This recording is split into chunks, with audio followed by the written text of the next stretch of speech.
Welcome to Food and Loathing, a podcast about eating in Las Vegas restaurants brought to you by people who know what they're talking about, which is honestly a rarity these days.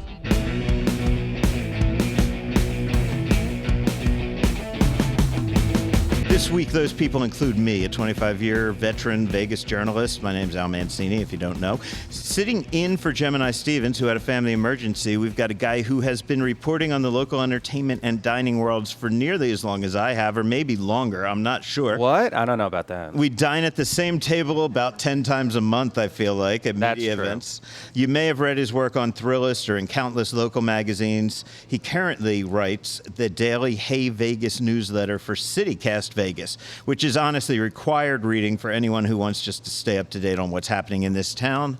I can only be speaking about Mr. Robert Kachelriess. Hey, welcome back to the show, Rob. Thanks for having me. Sending lots of love out to Gemini, but I'm happy to fill in. And the complete title is Hey Las Vegas. CityCast Las Vegas. Okay, sorry about that, man. Mm-hmm. I try. No, it was good. Okay, so we are coming to you this week from the legendary Double Down Saloon, the true home of punk rock in Las Vegas for over 25 years, because I know I've been coming for 25 years. We will be speaking later in the show with P. Moss, the owner, and we'll be talking about ass juice, bacon martinis, Puke Insurance, the second most disgusting restrooms I've ever been in, but most importantly, his brand new novel, Screwing Sinatra, which I believe is his sixth novel, but he will correct me if I'm wrong when we get him on in about 15, 20 minutes. Al, I got to ask, which bathroom is number one? CBGB, man. Of course. Every bathroom at CBGB, and any of the CBGB gallery, CBGB pizza, CBGB downstairs where they blew up the toilet about once a month with a fucking M80. I hope Double Down at least comes close. Oh, it definitely does, man. Second. Yeah. Yes. And I've done more coke in this bathroom than in the CBGB one. Not for a very long time. I don't do that shit anymore, okay. But, definitely did more here than I did at CBGB. It's not that kind of podcast. It is not that kind of podcast, but I'm an honest guy, so I like to tell people. We also have a happy hour report from Andrew Morgan of Happy Hour Vegas coming up. Before we get to any of that, we like to give you a little glimpse into how we eat. Generally involves a lot of restaurant visits. Rob, why don't you start first? Tell us about 3 or 4 of the coolest places you've dined recently, and then I'll chime in if I was there with you. Sure. I'll start with one that I think you've been to, but you weren't there the same time I was. I Pazzi, which is the new Italian restaurant at JW Marriott. At JW Marriott, yeah. Yes, and I really like this place. I like what JW Marriott's doing in general. They're really making a point to kind of roll out a whole new wave of concepts for their kind of dining district that's down that one corridor. Yeah, they're getting serious about it right now. They are, and I respect it. And they got Fabio Viviani, who my wife and I know very well from Top Chef. He's kind of one of those guys that's kind of come and gone from Top Chef over the years. He'll end up in Masters. A recurring character. He's a recurring character, yes. And it's funny because I was looking him up online. I'm like, oh, is he coming to Vegas? What's the deal? And this guy is involved in so many restaurants and businesses just all across the country, probably around the world. Obviously, he's from Italy, Italian-born, but just a talented guy. But I kind of got the red flag up. I'm like, does this guy have, involved in too many things? You get worried that he's got too much shit going on. Yeah, it's just like, leasing the name out more or less. But actually, we were there for a preview meal. Yeah. Where he was there and kind of showing some things off. Doing some tableside cooking and preparation. Wasn't super chatty, which kind of surprised me a little bit. I did an interview with him. You did, and I should have because I was trying to get one later. But just you can tell. I don't know how often he's at the restaurant. This place is in good hands. And I think you will vouch with me that, if not the standout dish, but one of the standout dishes was the caprese. Oh, yeah. With the mozzarella pulled by hand at tableside. And if you know me, I just love simple ingredients, good quality ingredients with the right combinations done right. Yeah. And this takes a few minutes to make. I mean, whoever's making this at the restaurant for you comes to tableside, wheels up the cart, has the water, has the mozzarella as they're pulling it, stretching it out, and just turning it into caprese on the spot with heirloom tomatoes, which usually means they're like different color, they taste really good, and some aged balsamic, a touch of fresh basil, and then just, the extra virgin olive oil on it. And it's a big portion, and it lasts I wouldn't eat the whole thing at dinner because you're going to want to order some other things there as well. Yeah. But it's just so fresh. It's so delicious. And, we're in that world where you need a good picture or a good video of anything, right? And that just makes it really fucking easy. The guy comes tableside, you shoot your video, you don't have to interrupt other people's meals, and you've got something your friends don't have. Yes, I will definitely vouch for that. It's photogenic, it's Instagram friendly and delicious. So there's all that in there. I loved the lobster linguine with the big whole lobster in the shell, easy to pull out of the shell on top. The one thing I thought was kind of okay was the branzino. Everyone was telling us to get the halibut. We went for the branzino instead. I thought it was a touch bland. Like it could have used a little more seasoning, but everything was great overall, and all the other dishes were fantastic. So I'm a huge fan of that place. Cool.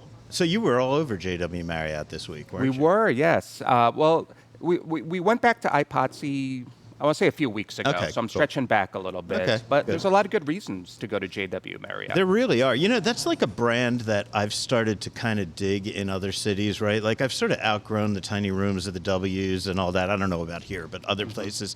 And I'm just not hip enough for a lot of the hipster boutique hotels, but I don't really want to move into Four Seasons or, Ritz-Carlton. First of all, I can't fucking afford it. But, when I'm we paying... can walk through it. Yeah. But when I'm paying with points, man, I like a JW Marriott. They got great service in them generally when I'm in one overseas or Mexico or whatever. And yeah, they're pretty solid. Now the one here, I mean, they've got great grounds. Yes. You went out to the Zen Garden We the other day, did, didn't and you? instead of just going back to the car, we're like, Zen Garden, let's walk around. You get to see that rarity in Las Vegas, real grass and lots of it. They actually have a garden out there where they grow their own herbs, and some of the restaurants actually use some of those herbs that are grown on site. It just, looks and feels very different than your average hotel casino. And I'll say this, whenever I walk through that place, the casino, Yeah. Rampart Casino, it's always busy. The restaurants are always busy. The one night I was at Ipotzi, dining room was full. And granted, it's a new place, but I think locals really appreciate fair prices for really good food. And, they come and they get what they want. They want to play, slots. They want to hang out. I think they have a good time there. Yeah, absolutely. And I will give a shout out to one more place I've been to recently. Have you been to Blue Orchid yet? Blue Orchid, I was there at the opening party. I know Don Terenzi loves the place. So we went back for a regular meal. We actually missed the opening, so we just kind of went on our own. And Blue Orchid, I didn't know what to expect. Almost sounds like it could be like the name of like a Mickey Rourke movie. Yeah, from like isn't it? the late 80s. But Blue Orchid, kind of a sequel to White Lotus. There we go. Or White Orchid. What was it? Wild Orchid. That's what I'm thinking. Oh, yeah. That's. They got some of the stuff you expect, like pad thai, but then they also have some fusion. They're big on the Penang, the curry stuff. Mm-hmm. They have some of the best wonton soup my wife and I have tried anywhere in Vegas. She loves wonton soup, and it just was so flavorful. Whatever they're doing to the broth, they got it right. The only downside, I would say, it has some kind of like circular hot pot dish that was a little hard to scoop out of, but it made you work for it. You're Right. working for it to get that really good broth. But my favorite thing of the whole meal came at the end. And this may be my favorite dessert in Vegas right now. They have a soft, chewy, warm brownie that's green. Green, neon toxic waste, bright green, because they use pandan, which is, I'm not that familiar with it, but I don't know if you'd call it an herb. It's more of a plant. Right. But it has almost this kind of light floral vanilla kind of flavor to it. But it's used in Asian cuisine, and it just gives this really, first of all, it makes the brownie taste great, makes it look great, and even gives it a little bit of almost like a grassy kind of But it's texture. still chocolatey at its heart? Well, I think they kind of bill it as like a blondie. So it's Okay. almost like, it's like how you have white hair and you dye it, or blonde hair and you dye it green. I dye it's it easier to do that than I to dye do it every color, Yes. really, but... Instead of dyeing dark hair. But it's so delicious. They have some coconut ice cream on top, some toasted cashews. I'm still thinking about that dish right now. I love good coconut ice cream, man. I do too. You only get it at Thai restaurants, pretty much, Yeah. man. But you know what? Brownie plus ice cream. You start with that base, and I'm on board. Cool. Yeah. Okay, I'll run down a few places I've been. The Las Vegas Distillery celebrated its 1-year anniversary last week, rolling out some new products, announcing a new distribution deal. I understand when Moss comes out here a little later, we'll talk a bit about that as well. Yeah. But congrats to them. I told them we'd have them on the podcast as soon as I could tell you where you can buy their stuff, right? I love that place, and they're interesting because they started off making whiskey kind of from the start, so it wasn't aged, because you have Right. to wait a few years to age this. And so their whiskey is actually like clear, and they call it like New American style or something. But I believe this week that's what they're rolling out is their actual first aged whiskey, which I think is 2 years aged. I do not recall, but yeah, look, I'm really happy for them, and a year under the new ownership, and total reboot Good for them. people, fun spot with that old Vegas decor inside it. It's a really cool place to hang out. Yeah, absolutely. Okay, also, Dan and Brandy Thompson invited me to tour the construction at D'Agostino's, which they are expanding. I can tell you the place looks great. You can already see it coming together. They're hoping for an opening in October.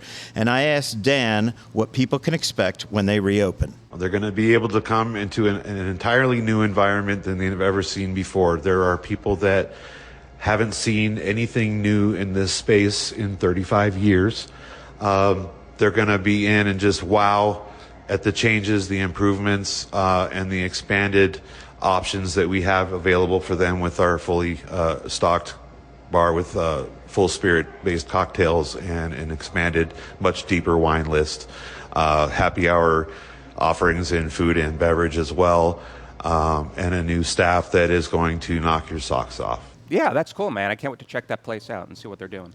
Yeah, it's a great restaurant. It never gets enough votes to end up on Neon Feast, but I really think I would like to see it. I'd like to see more people come up because I do like to send people over there. Plus, you never go over there and there's not a fucking casino president or something like that, or a chef, executive chef, It's also kind of in a weird part of town, too. I mean, it's on the west side, but not in a easily identifiable place. It's a little out of sight, out of mind. It's in that stretch of Buffalo between Trop and Flamingo, right? But it ends, of course, when you get to Trop, because that's where Spanish Trails is. Right, So a lot right. of people don't go down that portion of Buffalo. Plus, man, that fucking intersection is major car crash central. I know. It's avoid at all costs, unless you want a good dinner. Yeah.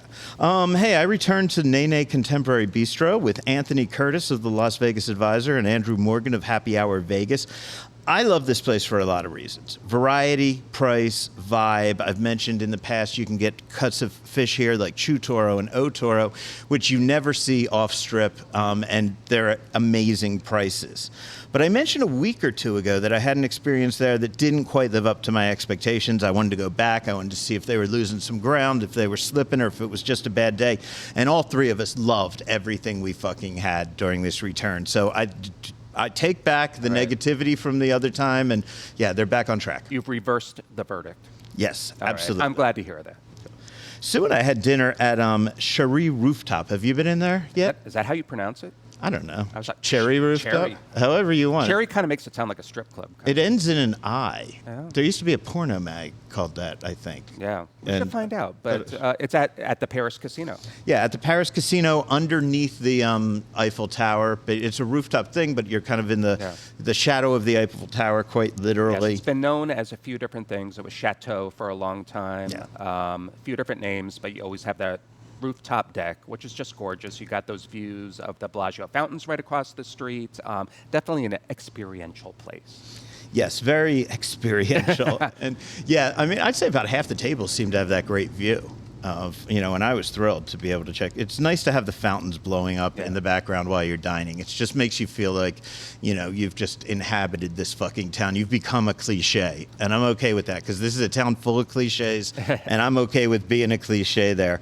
But the reason I was there, Shaken and Seared is their deal that they're running right now.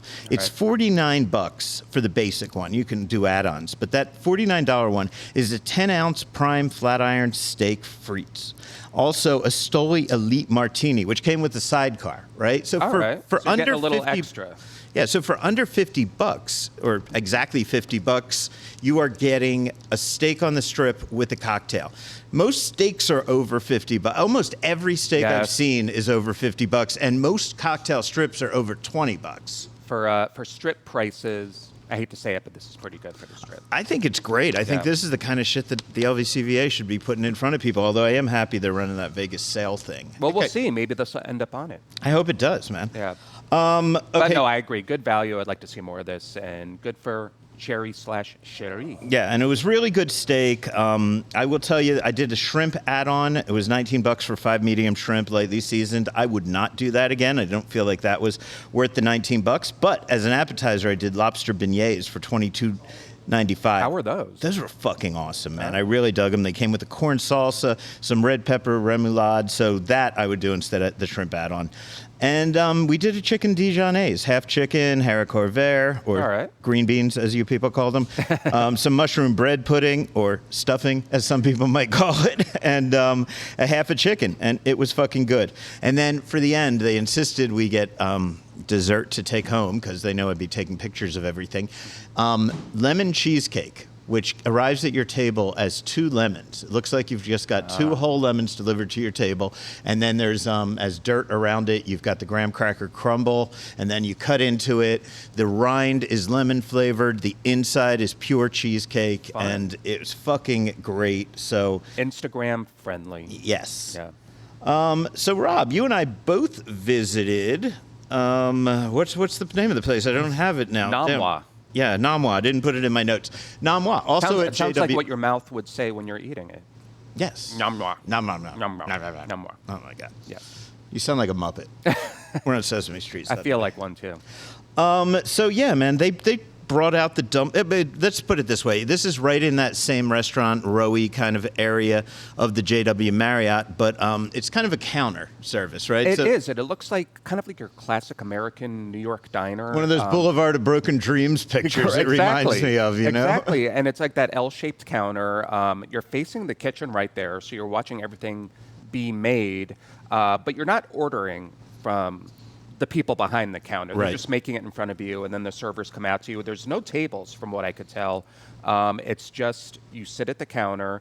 So as for what we ate while we were there, man, I mean, we all ate this. Oh, you know what I should say? You're talking about, how it's set up. The kitchen is right there. So you're watching them cook your food. Your food comes immediately. Right. It's as fresh as humanly possible. They don't have a bar there. So it takes a little longer to get your soda or your drink or your cocktail. But, I'm just pointing that out because what you gain in speed for the food, you lose a little bit in the booze. Wait, damn, my notes are just for shit today. Oh, yeah. I have them in front of you. We're still talking about Al, I hear you had the chance to speak with the company's CEO, Wilson Tang. Yeah. Was it after the meal? It was right after the meal, and he explained what Nomwa is all about. Namwa is a 105-year old restaurant brand that originated from the Chinatown in New York City. I took over the restaurant in 2010, have revitalized it and made it part of the community of Chinatown in New York. And after that, we've expanded into multiple locations in New York and Philadelphia. We've opened a bunch, we've closed some, but we've really fine-tuned this fast casual dining situation that we also have kind of put here in Vegas, like our dim sum bar concept. And what I really love about the dim sum bar concept is like our cuisine, which is dim sum, is really similar to, for those who don't know, like Spanish tapas, which is small plates meant for sharing. It's great as an individual guest. If you're in the neighborhood, you live in the neighborhood, you just need a snack, and it gives you a different variety outside of your burger, taco, pizza, etc. Just another addition to your dining options. It works really well here at the casino, I think, because you can, if you're gambling or you're just at the resort, you're at the spa, you're here for a wedding, you're here for a conference, it's a good little spot to just grab a bite. It's great for if you're with a group of people too. 3-4 people, you order a couple of things and you make a meal out of it. I think one of the one additional thing that I'm really proud of here is like our cocktail program. This is our first cocktail program outside of New York. Our other properties are mainly our beer and wine. So that's another exciting component of what we're offering here in Vegas. Some people can be intimidated by dim sum, or they only know how to scratch the surface of dim sum, and then they go into a restaurant that has a million things, and the carts come around, they don't know what the hell they're looking at. How approachable is this? How many different things are on the menu? Are they going to be recognizable to people, etc.? That's a great question. I think we're here for the novice and for the dim sum connoisseur. So we're here for really everybody. And for those who are just scratching the surface, this is a great way for people to come and get introduced to it by ordering something small. Order a little dumpling or a little wonton noodle or some fried rice or some fried noodle, all which are kind of our greatest hits in New York. So what we're bringing to the community of Summerlin is a taste of New York, New York's Chinatown, and a local New York iconic brand in this community. This restaurant in New York has been around over 100 years. I believe they were telling me that. I believe they're in the Little Italy area, and they kind of get that vibe because it's kind of the classic New York Chinese, but done in a dim sum format. So as they were explaining it to me, and as we tried when the food came out, like the portions are a little bigger, like on the dumplings, the exterior is a little thicker. And I noticed that even with the soup dumpling, like you're not getting like a whole mouthful of broth, you're getting a whole mouthful of pork. Right. And there's a little bit of broth with it. So they're not quite doing it the same way everybody else is doing it. They're doing their own kind of American New York spin on it, but still kind of these classic traditions mixed in. I thought it was delicious. Yeah, I thought it was great. And, you know, New York Chinese is the real Chinese. I've never been to China, so as far as I'm concerned, New York Chinese is the shit. That's the closest you made it, huh? Yeah. Yeah. So as I was saying, and I would definitely want you to check in on this, Rob, I went to Pisces to have a few bites at the bar. A very pricey but excellent restaurant. Well, that's what I had heard. Pricey but excellent. So that's why I went to have a few bites at the bar and not a full meal. Right. Of course, Chef Martin Hirling was there. He sent me out some caviar. He sent me out caviar on an Iberian croquette. He sent me out those little fishy crackers of caviar. They're like Cheez-Its shaped like fish. And then I think they put a little bit of salmon in between them. Then they put a little like creme fraiche, and then they plop the Kaluga caviar on top of that. That's fucking insane. Okay, have you had those? I believe so. I'd have to see a photo of it. But is it the one that's like long and thin? Is Yeah. that what I'm thinking of? Yes, I did try it, and it was very delicious. And it just kind of, you break it and destroy it, and it falls apart in your mouth. Yeah. So what I decided to do was order 3 appetizers and see how that would be, right? What if it was me by myself, Sue wasn't there, but, you know, would Sue and I be able to, like, make a light meal out of 3 appetizers and keep the price reasonable in there? You know, because it's win, man. You go there when you have money, and I don't always have money. And so we should point out this is in the former lakeside space, so you're also getting that environment that you're paying a little extra for, too, the Lake of Dreams right there in front of you. And a beautiful renovated dining room as well. The dining room is gorgeous, man. I love the bar area. It's brass and glass and smoked mirrors reflecting everything, and just really, really fucking cool. So I was sitting at that bar, taking in that vibe. I ordered Mediterranean bass ceviche, which was really fucking good. Lime, corn, jalapenos right in there, and then they pour roasted pepper dressing on when it arrives. A little heat to it. Yeah. I had crispy, that was $29. We're going to get to how this all adds up. Crispy shrimp with tzatziki, and that comes with lemon and spice salt. That was $34 for 4 really large shrimps. And then crab cigars, which is Filo do cigar. And we got a cigar at the table today, so that just brings me back. Filo do cigar along with lemon piquillo pepper remoulade on the side. But inside it is just crab. And it is the kind of crab that, well, first of all, I worry when you put it in fried like filo dough or crispy filo dough, right? But the crab was so fucking good. It was real. You get so much flavor out of it, and you could tell it was fresh, and you could tell it was high quality, even though you're eating it in another dish, right? How many cigars are you getting in one portion? 3. Oh, okay. And for that, we paid $32. So what we got, $29, $34, and $32, right? So we're talking about $100. Sue and I could definitely make a meal out of that. Yeah. I took a lot home, but I had been to another event that had a little food at it previously. So, you know, but I really think that if Sue and I had been there. So the reason I'm telling you is if you want to go there, sit at the bar, order some bites. It's worth it. It's worth seeing the room. It's worth tasting what Martin is doing over there. It's Mediterranean themed seafood. Right. And that's what was crazy about the one shrimp, the fried shrimp, man. I mean, they had what to me was like either a Thai or an Indian spice to them, right? Okay. They really, a spice I'd never had anybody do on fried shrimp. So that was really, really fucking good as well. And you left there like you weren't still hungry. You're like, this worked for it. Yeah, absolutely. But earlier, I brought half of it home, literally brought half of it home.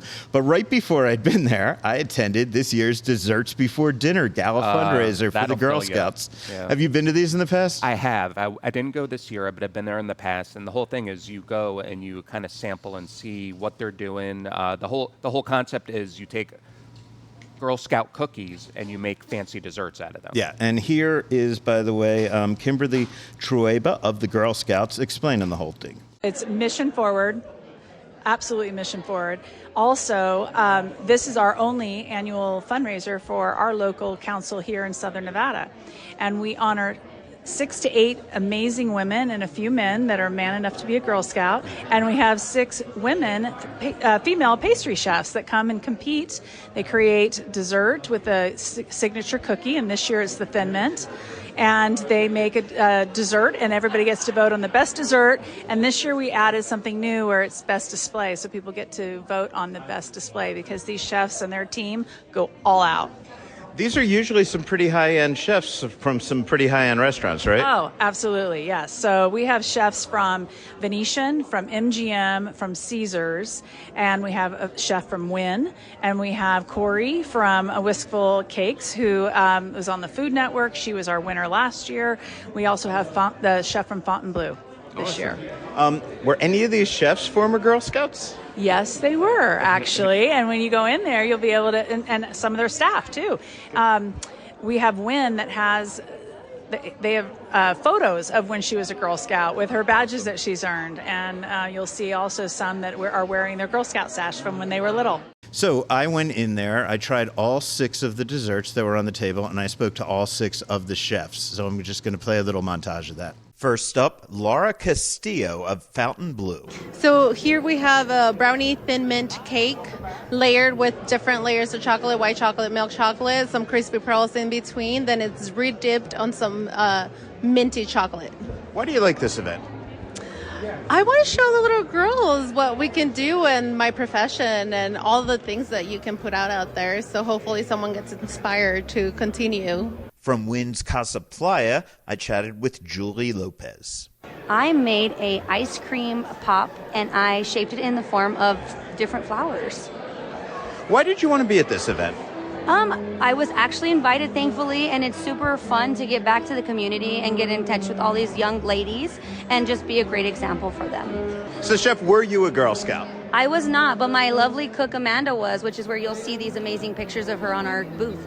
Representing the Venetian, we had Herse Duldalo. So I made a thin mint ice cream sandwich with toasted marshmallow. Yeah, and I'm eating it, and it's amazing. you Thank like you. Oh, I love the toasted marshmallow on top. I love the change in temperatures. Excellent. That's great, yeah. Why'd you want to do this event, Chef?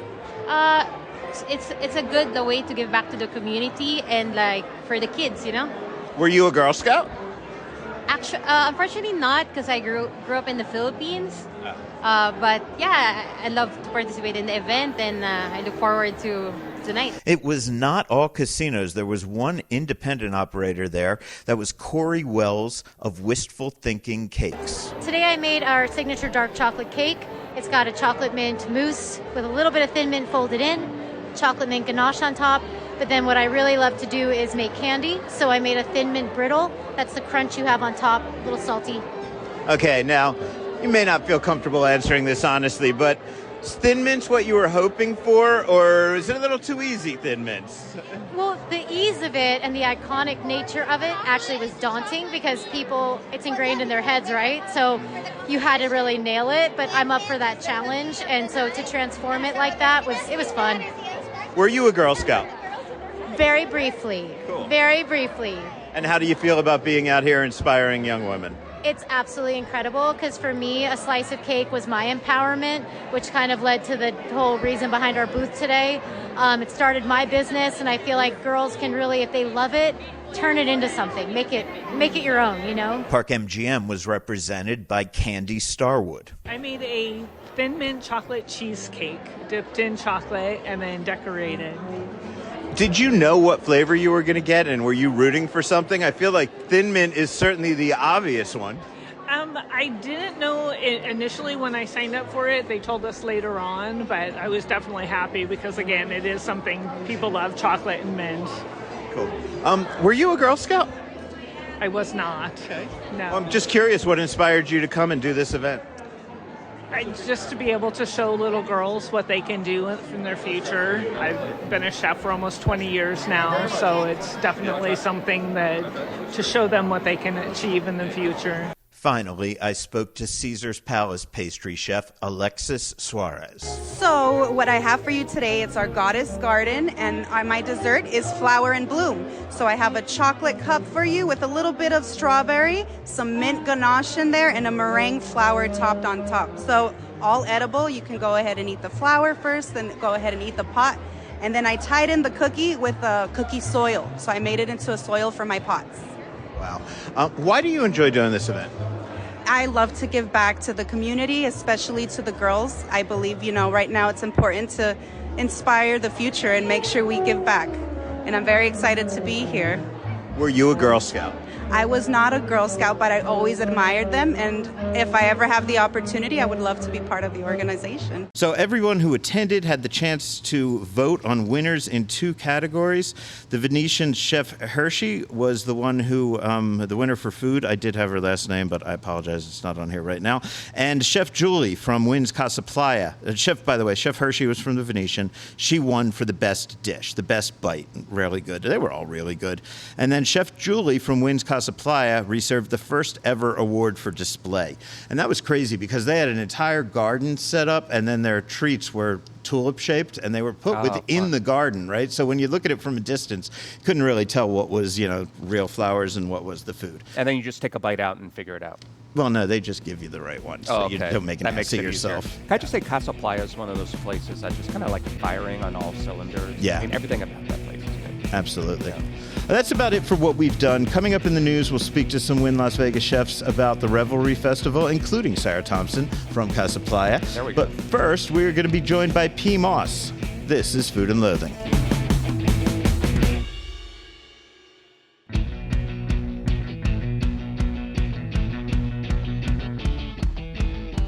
Hey, Al, I want to thank you for inviting me to the Double Down Saloon because, believe it or not, this is actually my very first time at the Double Down Saloon. I don't know how that's possible, before. Rob. It's been around close to 33 years.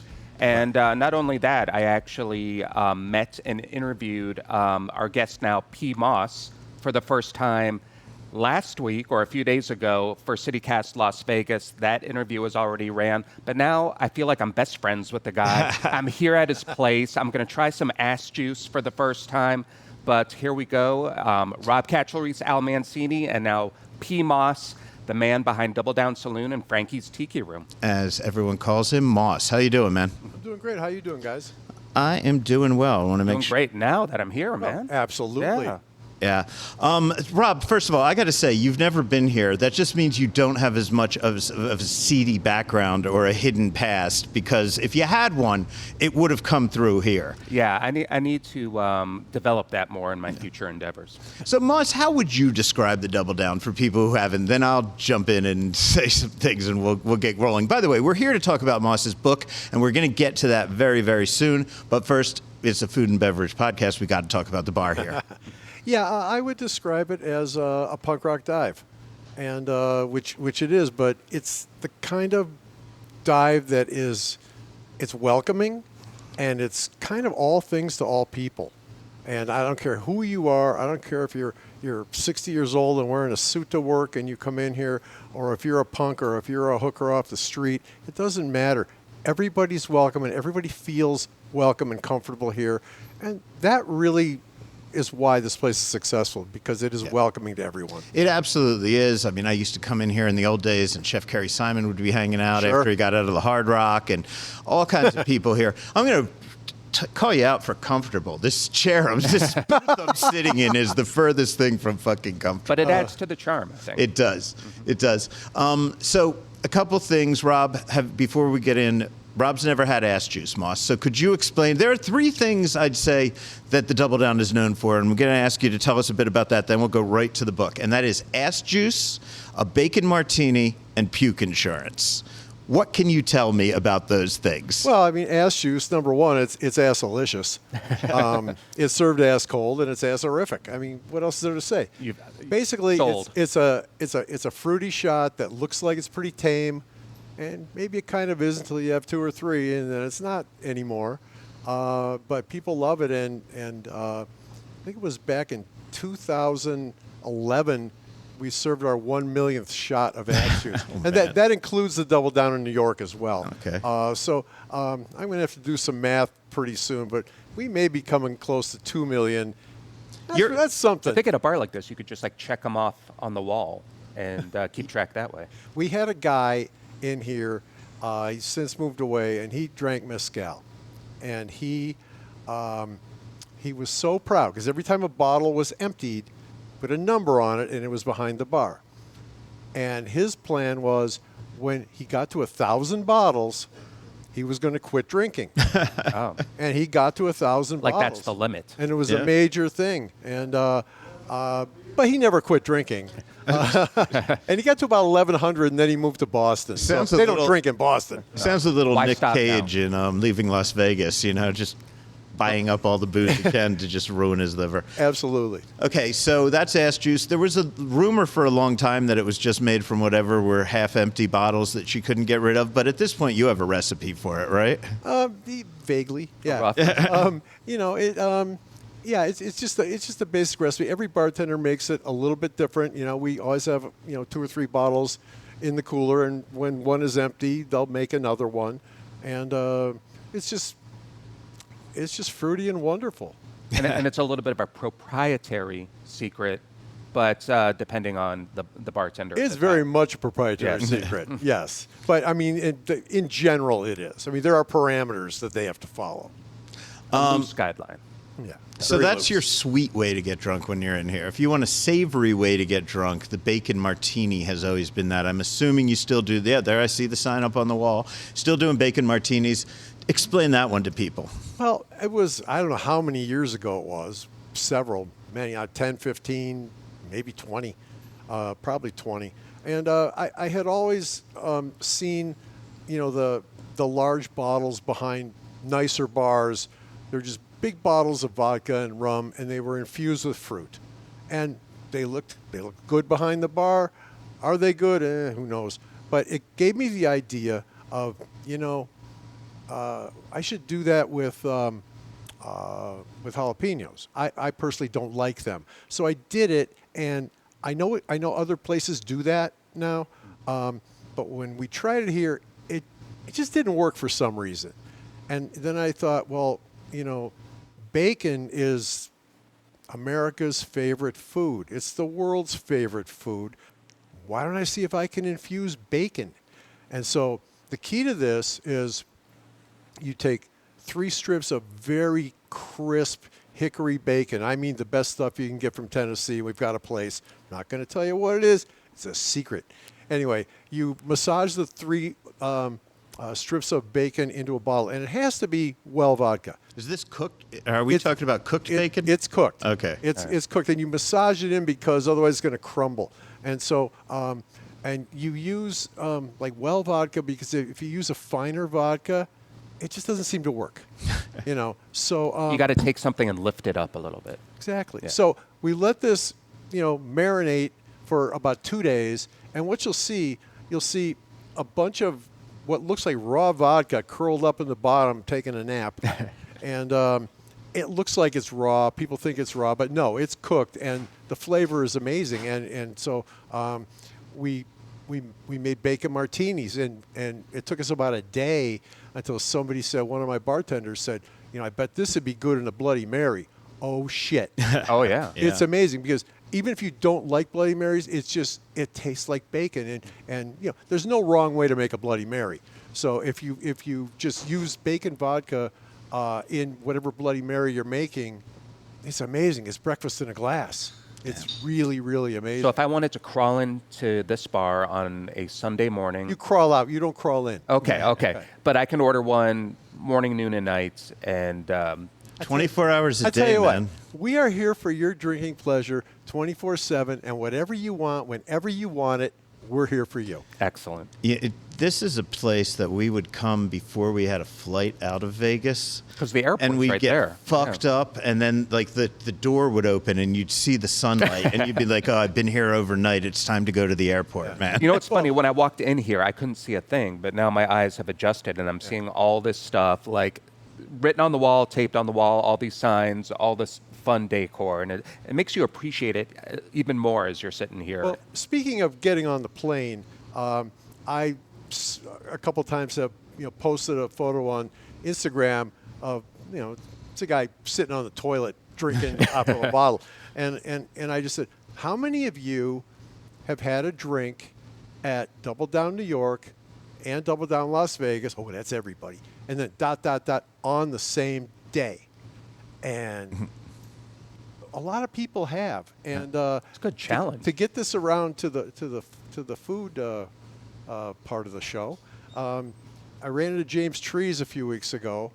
He comes up to me and he goes, "I have had a drink at Double Down New York and Double Down Las Vegas on the same day." I go, Damn. "Bless you." He goes, "You know what the key is? You got to do New York first because of the time change." I go, "Okay, you make up 3 hours. Yeah, absolutely, that helps. yeah. Oh man, I love that.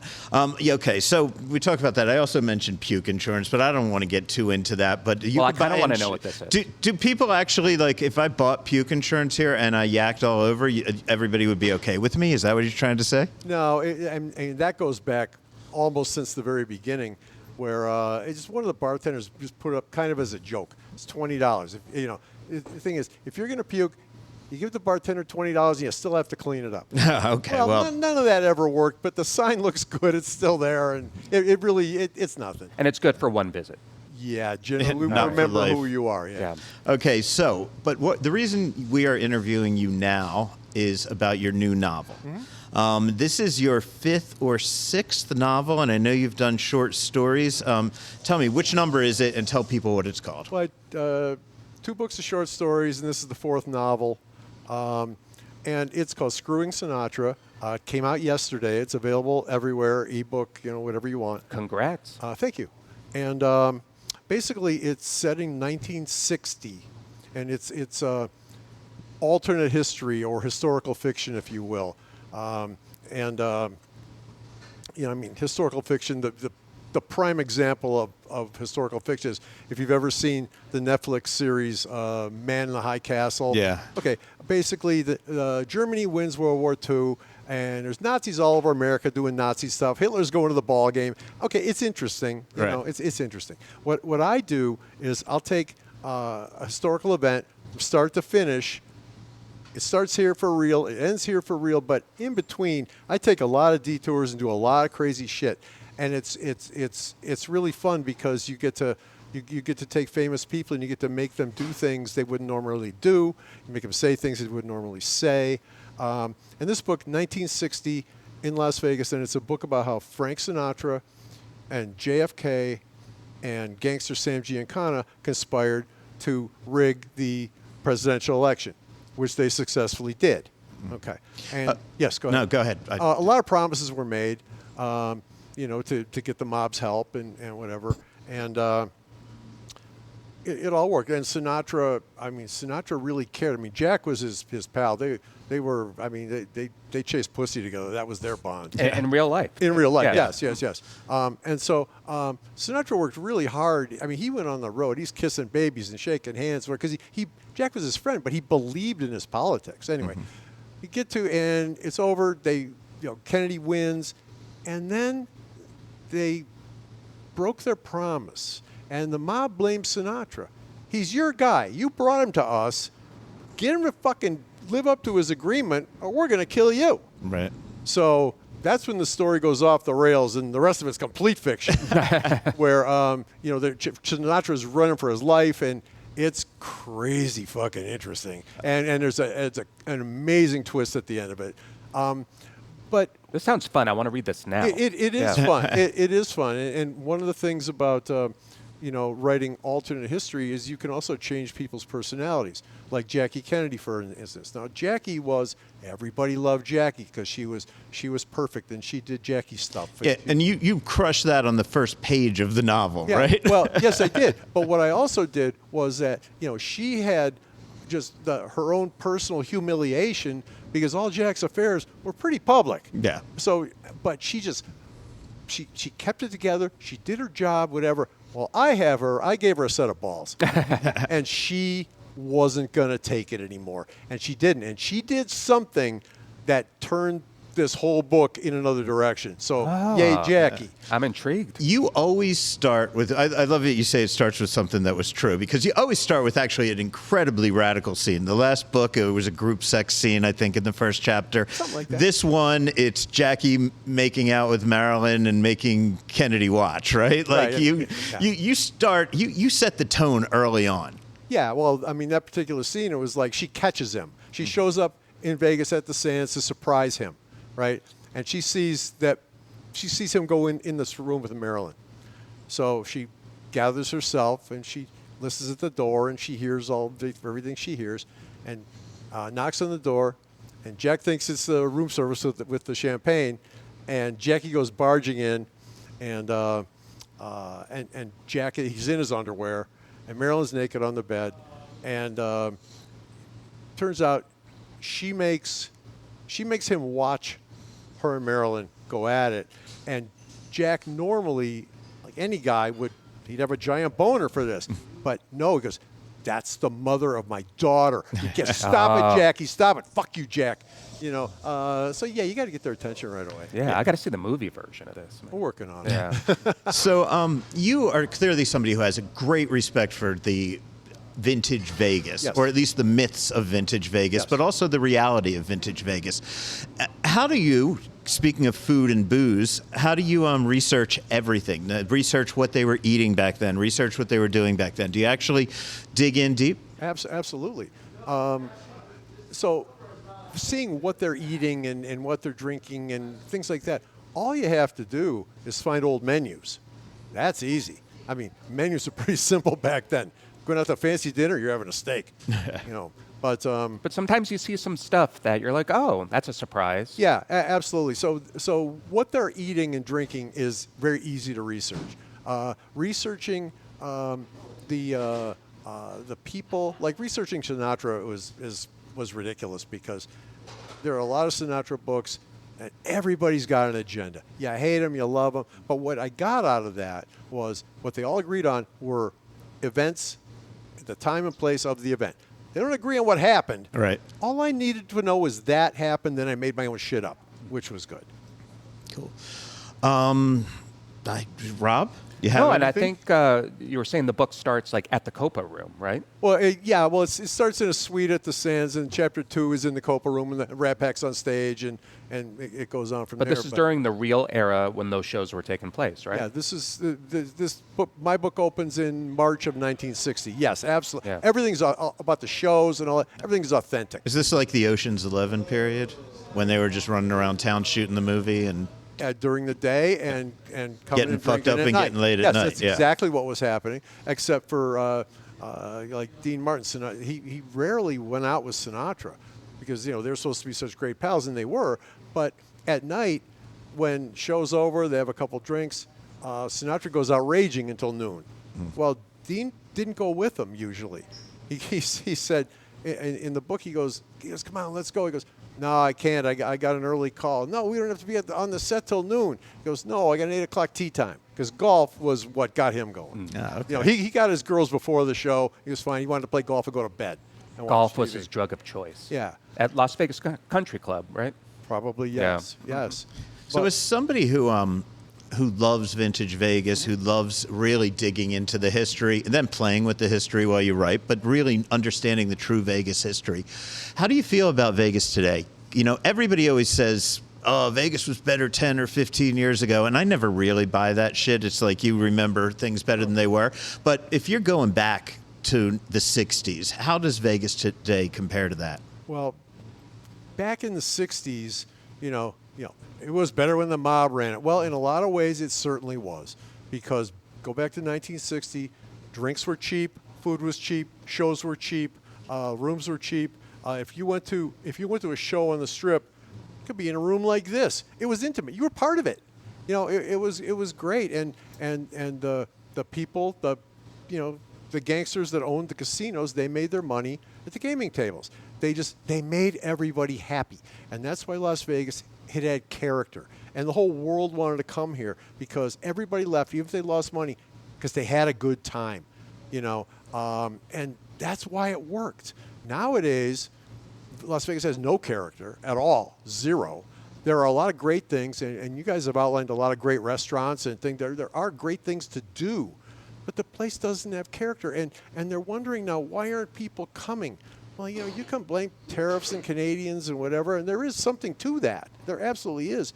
But you've got maybe 2 corporations that own almost all the hotels on the Strip, and they just gouge you. I mean, you're going to go into just a hotel bar, a casino bar. It's going to be a vodka tonic. Well, about $22.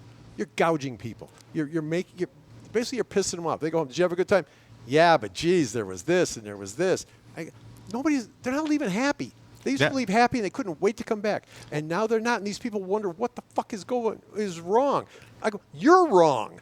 It almost seemed like a concerted effort a few years ago. Like, we're just going to make the standard cocktail price $22. Yeah. And then just all these places on the Strip just kind of did it almost overnight. And I think that's one of the great things about having dive bars like the Double Down, like Frankie's Tiki Room. Like, let's find some places where you don't spend $22 on a cocktail. What's the going rate on ass juice these Locals days? learn that. Ass juice is $5. There you go. 2 for $11. See, Nothing? There's Can I buy always 2 at the bargains. same Nothing? time? Yeah. You know what people do? You know what's funny is there was a writer for the New Yorker went into Double Down in New York several years ago. And, he's writing, one of those short little features on a place they do. Mm-hmm. And he's going, and he's there, and somebody's going, ass juice, and back then it was cheaper. It was $4 and 2 for $9. He goes, what's the deal with that? He goes, that doesn't make any sense. And just happened to be sitting next to him was a Wall Street guy. And he goes, are you kidding? It's brilliant. It makes perfect sense. So, you get the New Yorker writing about ass juice. I think you've done something. Hell yeah. Well, man, I want to thank you for taking the time to come and talk about the book. Tell people one more time the name of the book, where they can get it, the whole deal. Okay, it's called Screwing Sinatra, and it came out yesterday. And it's available, wherever books are sold. Barnes and Noble, Amazon. It's an ebook. You can get it anywhere. And if I can be modest for just a second, a book is fucking great. Yeah, your writing is so much fun to read. Because it's outrageous, but it's grounded in shit that we all know happened, but we don't know how it happened, right? We all know the big strokes, and you fill in the details in a way that it's the way you would have liked it to happen. Exactly, and you don't. It's like a bar. If you go to a bar and you leave, you're supposed to leave happy. Then we've done our job, and you're happy. It's like reading the book. You read the book, hey, that was good. I'm happy I read that. Right. Same thing. Cool. And we can use some happiness right now. Absolutely. Hell yeah, we can. Okay, well. We want to thank you for having us here. Thank you for hosting us here, which is really cool. We've got a little bit of show to go. We've got a happy hour report and the news. This is Food and Loathing. Hey, it's Rich Johnson, your faithful Food and Loathing producer. Thanks for listening. And I also want to say thanks for reading the latest happenings around the Vegas food scene at the website for this podcast, foodandloathing.vegas. That's right, .vegas. That's where Al and Gemini and I summarize some of our favorite podcast interviews and bring you some original stories as well. Also, Bob Barnes serves up his weekly dining and entertainment guide. You'll find rundowns of the Valley's top restaurants, and you can always stream the most recent episode of this podcast. So make sure to bookmark foodandloathing.vegas for dining news. And while you're at it, check our other buddy, Andrew Morgan, at happyhourvegas.com for his recommendations on Las Vegas's top happy hours. Time for another Happy Hour report, and Andrew Morgan is the man to give it to us from Happy Hour Vegas, the guy who spends all of his time in bars looking for good deals and special values. Andrew, how the fuck you doing today? Doing supersonic, man. Pretty excited about today, talking Italian. Italian food. Okay, cool. I'm wondering if you got any grappa on those happy hours. There is grappa, there is spritz, look, we can go happy hour, you can go aperitivo. There's like 38 different Italian happy hours across the valley. You can't spit without having a happy hour. There's no excuse for you not to try some freaking meatballs. So 38 of them, and all of those 38 we can find if we go over to happyhourvegas.com, right? All listed right there. I got an Italian happy hour section ready to roll. Okay, so I need my meatball crave. I'm just craving it. I need it. I'm missing Grandma Mancini's meatballs. Where should I go for a happy hour? Yeah, there's Nona's balls everywhere you go. I personally like Saul's meatballs. So that's Osteria at the Red Rock. So Chef Mark Vitri. That's actually his father's meatball recipe, by the way. $8. You can't go wrong with that, right? During which hours? This is happy hour. Sorry, Wednesday, Thursday, and Sundays. Only those 3 days. So it's kind of a limited scope, but, small window, big flavors. 4:30 to 6 p.m., all those 3 days. $14 sausage pizza and $8 Saul's meatballs. You get the Bergamo Spritz. That's what it is. I need one right now. These are all, $10, $8 kind of thing like that. And of course, an amazing wine selection. So what I like about this podcast, but this happy hour is the fact that it's outdoors as well. So it's bar area and seating area outside. Great view, especially this time of year. Great food. Say hi to Adrian behind the bar. You're good to go, man.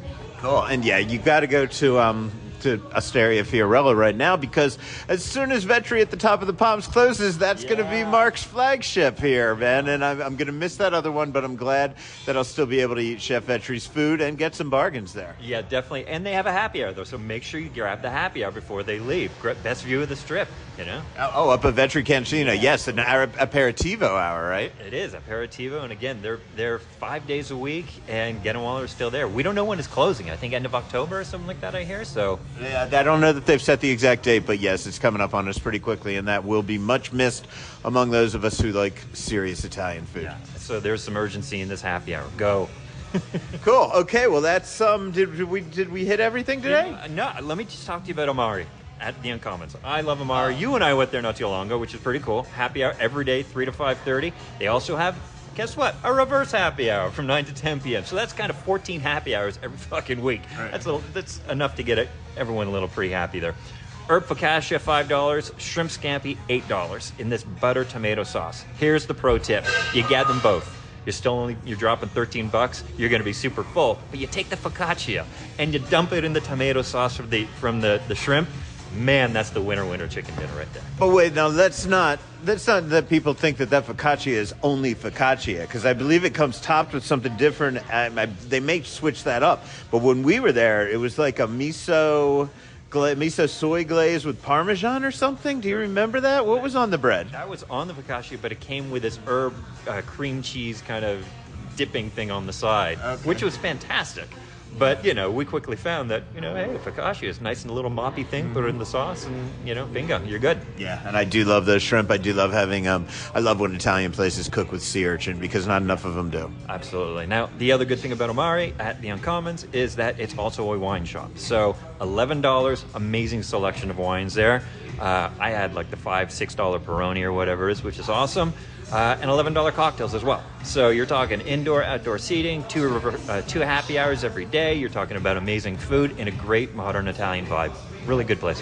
And keep your eye on the programming for Uncommons, because that patio does overlook the quad, as they would call it. So sometimes there is some shit going on in there that you'd want to sit on the patio of Amari, and that way you don't have to be in with the regular people, and you can be very comfortable watching whatever entertainment's going on out there. It is. It's one wall of the quad, which is a coffee shop, and there's 2 things that are opening up, and a few other things that opened up. I can't remember now, but they've done it well there. I like it. Yeah, pretty cool.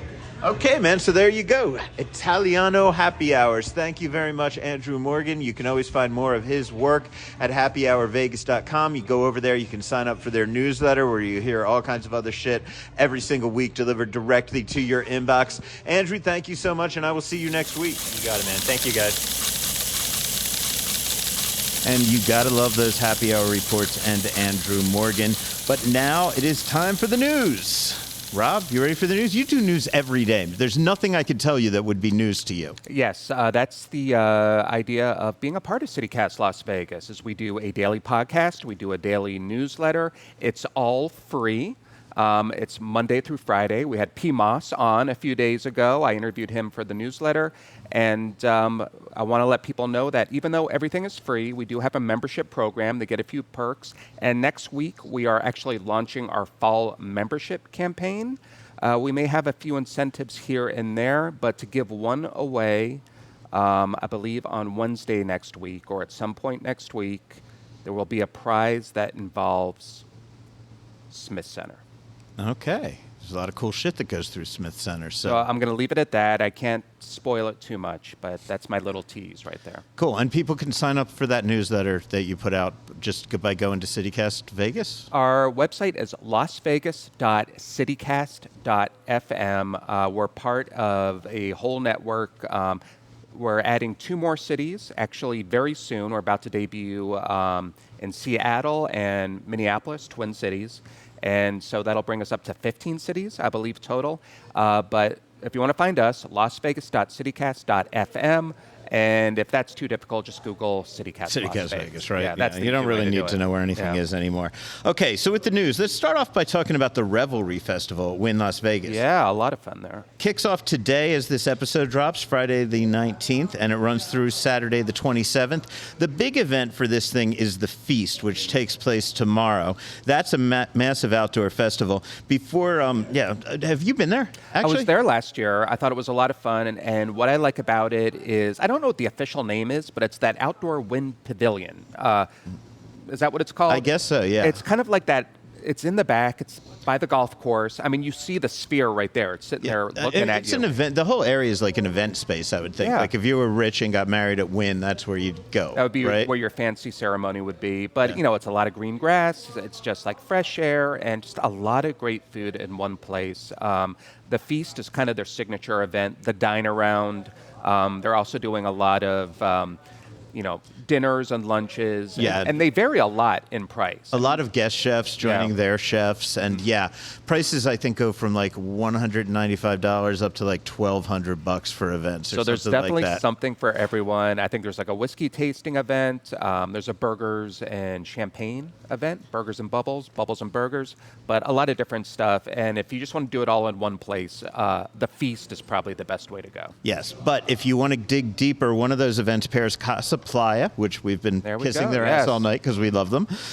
Sarah Thompson, and she's going to be teamed up with chef Jung-Yoon Park and his wife Ilya from New York's Michelin 2-star Korean restaurant Atomics. So I spoke to Chef Thompson about it.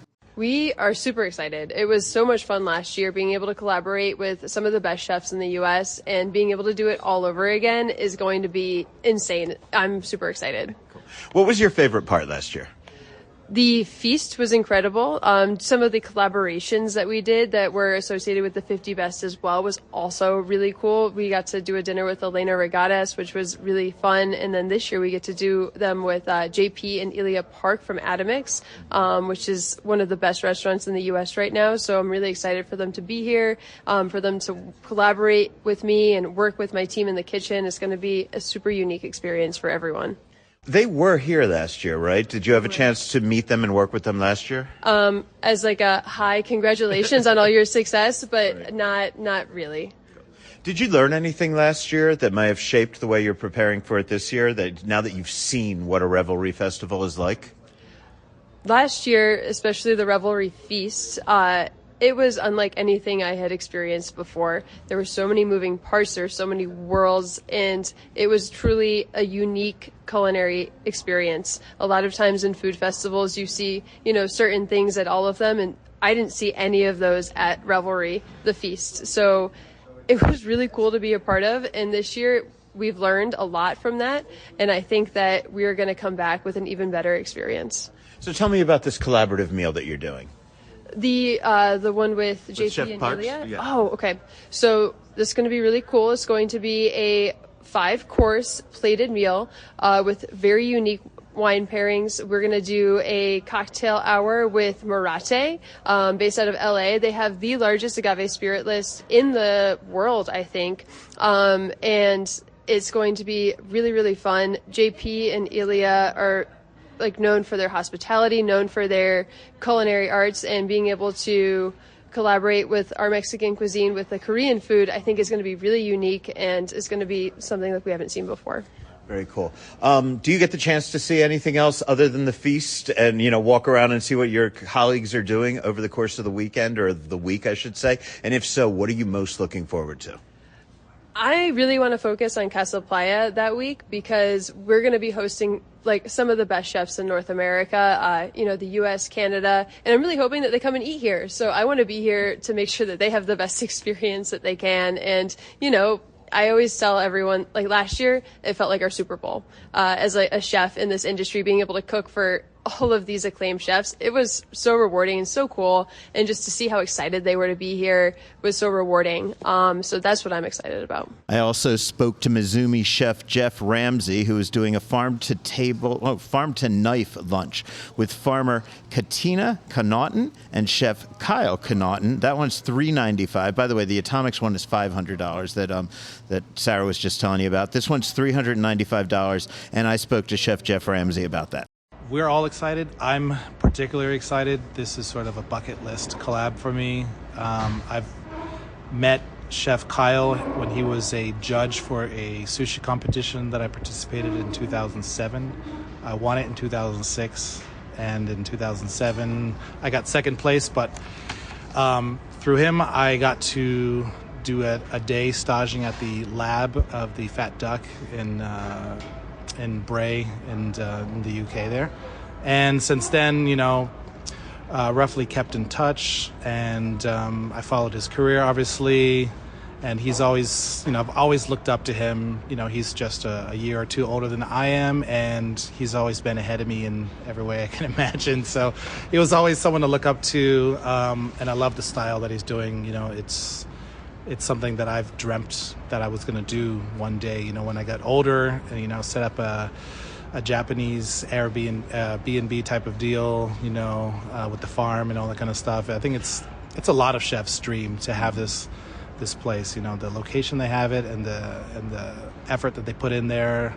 It's just amazing. And so having him bring that, everything, he's bringing the farm to Vegas that we get to then play with all of the different super fresh ingredients and flowers, and I love what he does. It's not just, and him and his wife Katina, it's not just the food, it's the whole vibe that they create around it using the farm. And so super stoked to be part of this. And what is your collaborative dinner it's a dinner that you guys are doing together, first of all, and then what is that going to be like? Lunch? Yes. Okay. So lunch is the only time where we can have the entire restaurant to ourselves, right? Not have to have service going on at the same time. So this allows us to really focus in on creating the right experience. And what is that experience going to be like for people? I think it's going to be, on one side, it's single thread, and I think this is what I wanted to experience. I don't have a chance to actually go there right now, so if I can bring them here and bring the whole farm to table experience, they're bringing a whole bunch of coolers filled with, they're gonna harvest at 7 a.m. and then fly in a plane and bring everything over, and so it's going to be hyper fresh farm ingredients, and that already is an amazing thing. And then what he does with them is next level. So he's going to bring that, and I'm gonna try to meet him at his level. I'm gonna try to show our guests and show the world that hey, I'm no slouch either. I can bring my A game and hopefully get close to Kyle's level. Cool. Do you have any favorite memories of last year's Revelry Festival? Excuse me, that doesn't just roll off the tongue for me. But any great memories? What was your favorite part of last year? Oh, well, we carried this like 300-pound tuna. It was 8 of us, and our plan was to carry it on straps, and then sort of like seat belts, and we're all just hanging to an end of a seat belt, and all the belts are under the fish. And the first step that we took, the seat belts just slipped out because it's a slippery fish, and so we had to resort to Plan B, which is just carry the thing with our hands, which was ridiculous. And it was probably 120 steps, but we had to take a step, stop, take a step, stop, like a march. And how many of you were there? It was 8 of us, and then we had to go up some stairs onto the stage. And the whole while we're thinking someone's gonna slip, and then it's gonna end in disaster and embarrassment. But we made it up on the stage, and then when they finally cut the head off the tuna, someone hoisted it up in the air, and it was like a Lord of the Flies moment. Everyone just went crazy. It was a tension breaker, and it felt good, and then we could just get down to business and making sushi. Well, I was going to ask you what you may have learned last year that you're going to bring with you this year to the event. I'm guessing don't put seatbelts around a tuna might be part of that. Yeah, that's one of them. Also, we had the longest line. I think it's because someone or many of us didn't understand the fact if there's sushi or sashimi on a buffet line or king crab and this kind of stuff, it's the first thing to disappear. So we'll be more prepared this year. We'll have twice as many staff as well, twice as many sushi chefs making sushi, so we don't have that issue this year. Hey, Rob, yes. You know what's going on at Main Street Provisions, right, with our friend Chef Ellie Parker? I love Main Street Provisions. I think that's one of those restaurants where no matter how much things change in the Arts District, so many places come and go and show up every single day, it feels like. Main Street Provisions is the one place you just always go back to. It's always so good. They've had some chefs come and go, but it's always been high quality, and I think it's even better than ever with the new chef in there. Yeah, and she is fantastic. And if you want to see how good she is going to be on the new season of Hell's Kitchen. It's called Hell's Kitchen Battle of the States. It premieres Thursday, September 25th. Man, it is tough. I've had this for years. Getting Fox TV to let you interview anybody that's on Fox TV, you got to jump through hoops, but I get it. They're trying to keep secrecy around the show. But you broke down those walls. I did. I broke them down, and I am hoping to have a conversation with Chef Ellie that we will place right here. So, Chef, thanks so much for chatting with me. I know there's only so much you could say, and I appreciate that. But as we're getting close to the premiere, how are you feeling about you're going to be seeing yourself on TV real soon? It's the weirdest feeling in the world, honestly. I feel like everyone says they want to be on TV one day, and we are 8 days away from this premiere, and I am beyond excited. I'm nervous, but I also think that it's just the opportunity of a lifetime, and I just can't wait for everyone to see, what I lived through. Are you ready for people to start coming in and, they like, oh my God, I saw you on TV. Like, I don't know how long you last, of course, but I swear, probably if you only last a minute, though, you'll still get that stuff, right? Well, I know I still fangirl over people no matter what place they came in previous seasons. And I think it is, I'm excited. I already have, since the announcement, had a few people come and talk to me. And it just means the world that I have their love and their support, and they're rooting me on. And that's the one good thing about, Las Vegas is we root for each other, and I am representing Nevada. I'm representing our whole state, our people. So that's the best part. How did this come about? Like, are you one of those people that sends your tape to every single show and like, get me on TV? No, actually, I was sought out. They actually reached out through the Main Street Provisions page, and I couldn't believe it at first. Like little old me, why me kind of thing. And hindsight now, I think it's the greatest thing that's ever happened to me.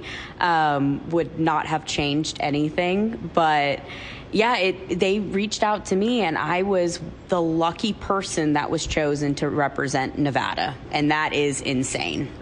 I was speaking with our Emily Brubaker the other day, and she was talking about how crazy it is when you're on set, when she was on set, because like you're locked in a room and you can't talk to anybody. How isolated were you during the shooting? It's very isolating. It is completely unscripted, just like how they've advertised it to be for the past 23 seasons. It is very isolating. I think that was a good thing. it really keeps your head in the game. I just was focused on cooking, and I appreciated it at the time, and I appreciate it now. But yeah, it is a little weird being in a modern day era like we are now, with telephones in our pockets and smartwatches and whatever, and then it's just nothing. So, but yeah, no, it was interesting. Okay, so that's a little bit about getting onto the show and the circumstances. No more about the show.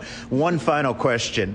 A lot of times you go on one of these shows and you just enter the routine, right? Then you get called back somewhere else as a judge and you're on somebody else's All-Stars, etc. Or you just go compete on other shows. Do you want to do more food TV? I won't say no forever, but for the time being, I am very happy in my career here at Main Street. It was an experience. I loved it. I hated it. Not hated it, but the most challenging thing in my career I think I've ever done, which I think a lot of people who have done these kind of reality cooking competitions would say. So I would say no for now, but not no forever. Okay, well, that's good. I want you sticking around here for a while. I appreciate that. I'm not even going to ask you whether you're on good terms with Gordon Ramsay. I'll ask you that when the season's over. I'll ask you that. But thanks so much for your time, Chef. Best of luck. Awesome. Thank you so much, Al. Make sure to tune in next Thursday, September 25th at 8 p.m. on Fox to watch Hell's Kitchen. And can people follow you on Instagram, by the way? They absolutely can. My Instagram is Chef Ellie Parker. So, hey, world's top 50 pizza. We've talked a lot about USA top 50 pizza in the past, but that was announced in Italy. I want to send a congratulations to Tony's Pizza Neapolitano in San Francisco, came at number 10. I mention this because that is Tony Gemini, the goat of pizza making, who has a lot going on here in Vegas. Right, especially Pizza Rock. If people have been there, that would be the same dude. Yeah. And it's fantastic. So congrats to him. And also congrats to our friends from Truly Pizza in Dana Point. That's, of course, Michael Vacnine, who started Double Zero Pie and Pub. That is Chris Decker from Metro Pizza. And have you been out to Dana Point? I have, actually. We were there, and we ate a ton of pizza there. Chris was a gentleman and host, and we had a lot of good stuff. And I remember we even took some pizza with us, and we were on a road trip. We just kept it in the trunk of the car. It just it's almost like a little oven there that just kind of keeps it in there. But forget about that. Just know that it's amazing pizza. It's kind of like having a little bit of the Vegas pizza mafia going out to another market and setting up shop over there. A bunch of good Vegas dudes making fantastic pizza at Truly in Dana Point. Yeah, and I think they're opening up a second location soon? They're going somewhere up the coast or down the coast. Yeah, somewhere on the coast, man. Yeah. So they're number 48 in the world, and I don't think any Vegas places made that. If I did, I'll correct myself next week, but I didn't. I ran a search for Vegas on their list of top 100, and I mean, got we got nothing. some good places that would be very deserving of it. Double Zero, which of course is on the list of top 50 USA pizzas. Also, Pizza Rock is on the list of top 50 USA pizzas. So we've got good pizza in this town. Good Pie, where I think I may eat tonight, man. I mean, they don't make any lists, but they make my list every time. They make my list too. Hey, while we're congratulating people, Kat Thomas of Ada's Food and Wine, the restaurant again, was awarded the most original wine list by the World of Fine Wine at a ceremony in London. And Kat, of course, is their sommelier. She's great. She's the one responsible for that award, so that's amazing. And I am very interested in their wine, so well deserved. Cool. The Red Rock Resort's Mexican restaurant Leoncito will be closing its doors permanently after service on September 28th. It's apparently part of an ongoing restaurant refresh at the property. If you or someone you love works there, you may find this part of the press release helpful. I cut the rest of it out, but the Wish You Were Here group will work to reassign team members within its portfolio, and Station Casinos recruiters will provide the Leoncito staff with a list of available job openings across the organization. And I appreciate they at least put that into the press release, because that's always the first question I ask. What are you going to do for the employees when you close this restaurant? Yeah, it's probably the upside of being part of a casino is there's something else going on there that you might be able to be a part of, and we don't know yet what's replacing it. No. Yeah. Pop's Cheesesteak will be closing their building temporarily for renovations this Monday, September 22nd. Have no fear, however, the team will be offering steaks out of their new food truck, which will operate in their parking lot 24/7 during the downtime. And they're going to be offering the full menu there. So you just go to Pop's as you usually did. You'll be able to sit outside like you always did. You'll be able to order whatever the fuck you used to order from the window, just from a truck window. So, and that place has been there forever. So just the fact that they're kind of changing things up a little bit is a big deal. But the cheesesteaks are always delicious. It's a great thing to get in the middle of the night when you're hungry. yeah, I grew up outside of Philly, and they do solid cheesesteaks there. Hey, I do need to add one quick correction here. I believe when I was talking about Pisces, I talked about how much I paid to dine there. We talked a lot about prices. Truth of the matter is they comped me there. So I don't want to act. I went in planning to pay, and they ended up not bringing me a check. So I just want full disclosure so everybody knows that. And, of course, thank you to them for doing that. Oh, okay. And what else? But I did that. Hey, is did there that. anything going on at the Rio? Is there anything going on at the Rio? That's right. That was in my notes as well. They're now taking reservations for High Steaks, James Tree's new restaurant. Am I getting this right? Yes, on the top floor of the Rio Resort. Used to be Voodoo Steakhouse. He's revamping the whole thing. He's putting his James Tree's magic dust on the whole operation, and it's going to be great food, great atmosphere. You've got that outdoor patio, Yeah. which is just a gorgeous place to go outside, be in the open air at 50 feet above Vegas, or 50 floors above Vegas, and just look at the entire strip itself in panorama format. And fun fact, my wife and I, our rehearsal dinner was at Voodoo Steak before we got married in 2017. Oh, that's nice. Yeah. I gave them Voodoo Steak one of the worst reviews I've ever given anybody, but I won't bore you with why. Well, their large group menu was fine. Well, I'm glad to hear but the that. views are fantastic, and the foods could be better than ever. So it looks like they're going to start serving people in October, but the reservation book is open right now. If you want to get in on it, when James opens something, it's always huge. The Rio's going to promote the shit out of it. Hey, man, I like it. The Rio's got Naked Star Wars. They've got Yes. Tony Luke's cheesesteaks, which ain't half bad, and now they're going to have James Tree's. Yeah, so, no, that whole refresh that's happening right now at the Rio, it's all been positive. And I think people, if you haven't been to the Rio in a long time, check it out. It's a lot different now. And that is about it for this week. Thanks to P. Moss for hosting us and speaking with us. Thank you, Rob, for sitting in Thank the you for the co-host invite. Yeah, man, I appreciate last minute you being willing to co-host with me, man. That is fantastic. You made my day with that. As long as I get some ass juice out of it. Ass juice for Rob.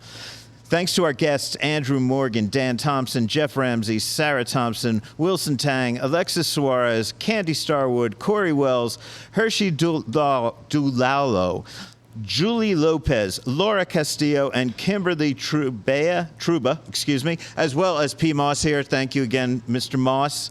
Remember, when you need restaurant recommendations, Neon Feast, man, that's your fucking spot. That's how I finance all this shit I do. So you go there, and then you can make reservations and go eat at those places, and that'll make me happy.